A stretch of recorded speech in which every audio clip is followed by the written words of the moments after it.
दर्शकों, आज हम 2025 में खड़े हैं और ये 2025 भी महज सवा महीने बाद खत्म हो जाएगा। लेकिन आज तक हमने इतिहास जो पढ़ा और आज भी हम देख रहे हैं कि किसानों की मौत हमारे देश के अंदर बहुत तादाद में होती है। किसान आत्महत्या सबसे ज्यादा करते हैं और उस आत्महत्या का जो सबसे बड़ा कारण होता है किसान की फसल का नुकसान होना।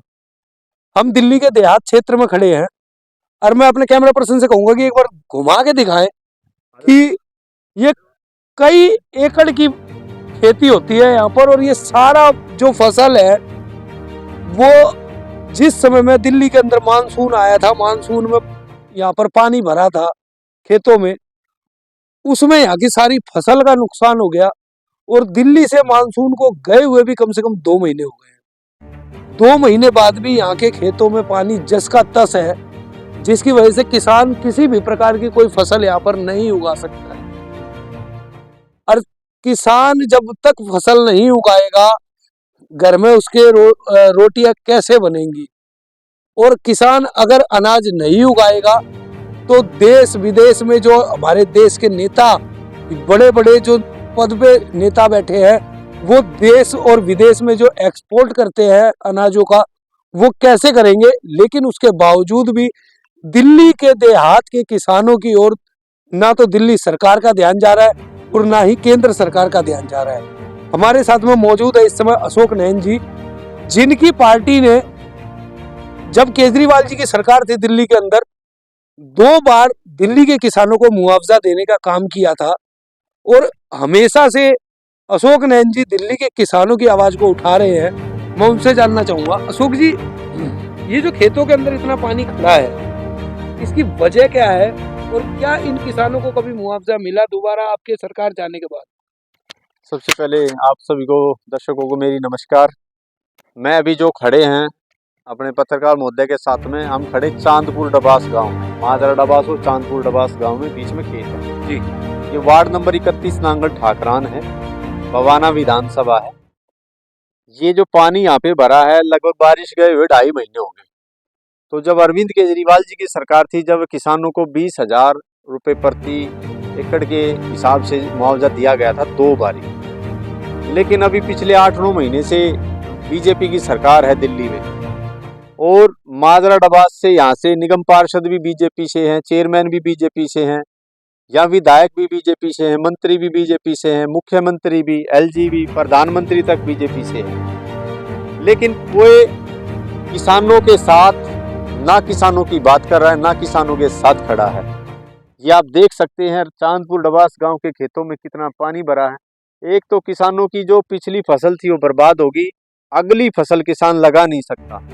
तो मेरा केंद्र की सरकार है, राज्य की सरकार है, रेखा गुप्ता की सरकार है, यहाँ के निगम पार्षद हैं, चेयरमैन है, मंत्री है, विधायक है, सबसे मेरा निवेदन है कि ये हमारे दिल्ली देहात में जितना भी खेतों में पानी भरा है, हमारी जब सरकार थी, जब 20,000 रुपये प्रति किल्ला दिया था, तो आप कम से कम है ना 50,000 रुपये प्रति किल्ला किसानों को देने का कष्ट करें। किसान बहुत परेशान है, इनकी 2 फसल बर्बाद हो गई, एक नहीं मैं 2 कह रहा हूँ, ना तो लगा पाए, अगली और पिछली इनकी बर्बाद हो गई, इनकी बर्बाद हो गई। दिल्ली के किसान बहुत परेशान है। और अब को बात मैं आपको एक चीज बता दूं कि दिल्ली के किसानों ने लगभग आपको बीजेपी को ठोक के वोट दे रखा है। आपको वो आपने झूठ बोल के इनसे वोट भी ले लिया और आपने इनको मुआवजा भी नहीं दिया। तो ये तो दोहरी चाल चल दी बीजेपी ने यहाँ पे। जब केजरीवाल जी की सरकार थी, जब 2 बार किसानों को, एक बार तो सीधा अकाउंटों में पैसा आया, दूसरा गांव की चौपालों में आके चेक वितरण किए गए किसानों को। तो मेरा तो बीजेपी से यही निवेदन है भाई, चांदपुर, माजरा, मंगेशपुर, जटखोड़, पंजाब खोड़, नांगल, बाजितपुर, हरेवली, ओचंदी, बवाना, खजावला, लाडपुर, भाई नरेला से नजफगढ़, ये जो गांव है कति परेशान है, इनको मुआवजा दे दे भाई बीजेपी, दे दे भाई बीजेपी, दे दे। अच्छा अशोक जी, जो खेतों में पानी खड़ा है, इनको निकालने का कोई उपाय है जो आप सरकार तक पहुंचा सके अपनी बात को कि इस तरीके से इस पानी को निकाला जा सकता है? देखो, इस पानी को निकाला जा सकता है, बड़ी बड़ी मोटरें हैं जी, और मोटरें यहाँ पे अगर लग जाए वो ट्रैक्टर वाली, तो लगभग 2-3 दिन के अंदर है ना इन खेतों को खाली किया जा सकता है। वो ट्रैक्टर लाडपुर वहाँ ना फलड में कम से कम 40 ट्रैक्टर खड़े हैं, अभी जाके देखो नए नए खड़े हैं, लेकिन काम नहीं कर रहे हैं, काम नहीं कर रहे। यहाँ कोई पानी नहीं निकालने वाला, वह सड़क का ही पानी नहीं निकाला तो खेतों का कैसे निकाली। ये जी। लोग काम करने के लिए, इनकी नीति नहीं है, लोग काम करने के लिए नहीं आए हैं। जो देश की तमाम जनता आपको देख रही है इस समय में, उन जनता से आप क्या अपील करना चाहेंगे इस सरकार की? भाई मैं तो देख जनता तो यही अपील करूंगा कि आप 5 साल में इन लोगों को क्या देखोगे, आपने 8 महीने में देख लो लिया। इन्होंने आते ही तो बुलडोजर, पीले बुलडोजर से लोग 10 लाख लोगों के घर घेर दिए, गरीब लोगों के।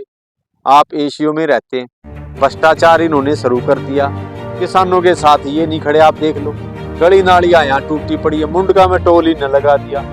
एक तरीके से अगर आप सुबह से शाम तक मेरे साथ रहोगे तो बीजेपी ने कम से कम इन 8-9 महीने में इस दिल्ली को 20 से 30 साल पीछे कर दिया और गरीब लोगों को मारा बहुत ज्यादा। अच्छा अशोक जी, जैसा अभी आपने मुंडका का नाम लिया, मुंडका से मेरे को एक चीज और ध्यान में आ गई कि दिल्ली की 12 सीटों पर उपचुनाव है एमसीडी के। मुंडका जिसमें हमारे इस वार्ड से लगता हुआ क्षेत्र है, और मुंडका में आपकी ड्यूटी भी लगी हुई है मुंडका के प्रत्याशी के साथ में, तो वहाँ की जनता से आप क्या अपील करना चाहेंगे? भाई या जनता, दिल्ली की मुंडका की जनता से मेरा हाथ जोड़कर ये निवेदन है कि देख लो बीजेपी 8 महीने में देख ली, मुंडका, नीलवाड़, हिरणकूदना, टीकरी, टोल लगनी तक कती रोड तोड़ दिए, गली तोड़ दी, नाली फोड़ दी, कोई काम नहीं कर रहे, चौतरे तोड़ दिए, गांव में ट्रैफिक भीड़, इतनी सारी चीजें हैं। अब इन लोगों ने रोहतक रोड पूरा जाम, ट्रैफिक जाम, रोड नहीं बना, नाला फूट गया, बारिश में पानी भरा रहा, अब पोल्यूशन।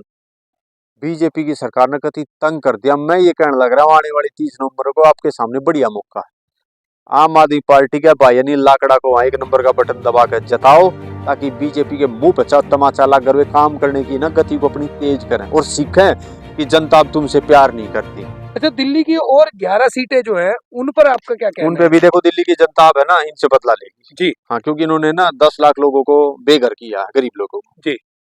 तो बदला लेगी, वहां पे ये हारेंगे चुनाव। धन्यवाद।